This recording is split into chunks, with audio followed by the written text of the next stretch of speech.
C'est peut-être l'un des paradoxes les plus troublants qui soit. L'idée que les actions les plus nobles, les sacrifices les plus grands, puissent en réalité mener à la pire des condamnations. On va explorer ensemble ce concept où les héros en apparence sont les premiers à tomber. Alors on y est, imaginez la scène, c'est le jour du jugement, le jour où tout est mis à nu, où chaque âme répond de ses actes. On s'attendrait logiquement à ce que les premiers appelés soient les tyrans, les grands criminels, non? Eh bien, une tradition prophétique vient complètement chambouler ce scénario avec un retournement de situation aussi choquant qu'instructif. La question est donc posée, qui sont ces fameux premiers jugés?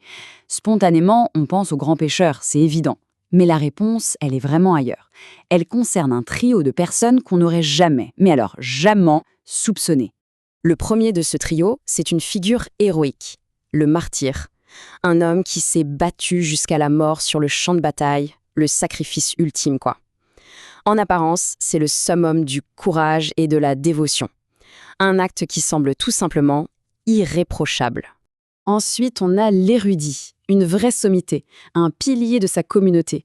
Quelqu'un qui a passé sa vie à apprendre et surtout à transmettre son savoir. Il a éclairé les esprits, il a guidé les gens. Bref, une vie de dévouement. Et le troisième, c'est le bienfaiteur, le grand philanthrope. Imaginez une personne immensément riche qui distribue toute sa fortune aux autres, sans compter. Sa générosité était légendaire, connue de tous, le modèle parfait de la charité. Et là, le verdict tombe. Identique pour les trois. Une seule phrase, terrible, tu as menti. Le martyr, en fait, n'a combattu que pour qu'on dise de lui qu'il est brave. L'érudit n'a enseigné que pour être reconnu comme un grand savant. Et le bienfaiteur n'a donné que pour être acclamé pour sa générosité. L'action était bonne, oui, mais le vrai moteur, c'était l'admiration du public. Leur récompense, au fond, ils l'ont déjà reçue sur Terre. Les éloges. On arrive ici au cœur du problème. Comment est-ce possible que ces figures en apparence exemplaires aient pu être condamnées? C'est parce que leur crime ne réside pas dans l'acte visible, mais dans la motivation invisible.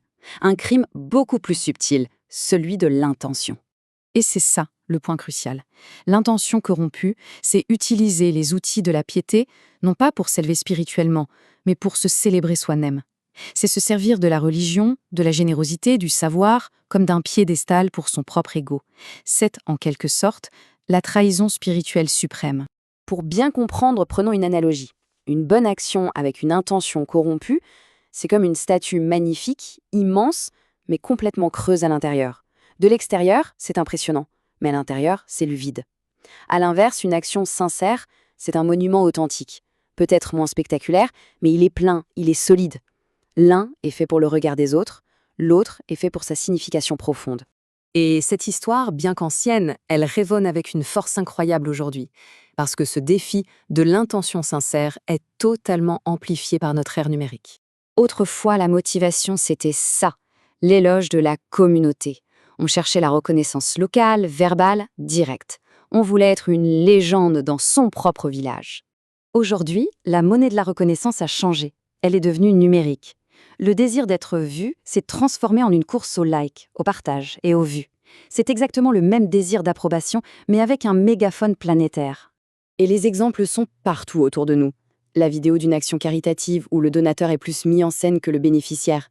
Le partage d'une connaissance spirituelle qui semble plus viser à faire grimper un compteur d'abonnés qu'à vraiment aider.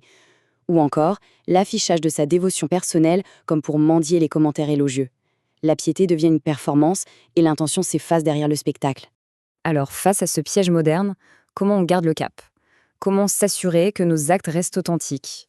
Voyons ça avec une sorte de checklist pour l'âme, très simple. Il y a 3 questions simples, mais très puissantes. La première, c'est la question du « pourquoi ». Avant d'agir, on prend une seconde et on se demande, au fond, pour qui je fais ça? La deuxième, c'est le test de l'audience, le plus révélateur. Est-ce que je le ferais quand même si absolument personne au monde ne pouvait le savoir? Et enfin, la vérification de la récompense. Qu'est-ce que j'attends vraiment en retour? Des louanges, des remerciements, des likes? Les réponses à ces questions sont un miroir de nos véritables motivations. Pour conclure, revenons à cette image puissante du jour du jugement.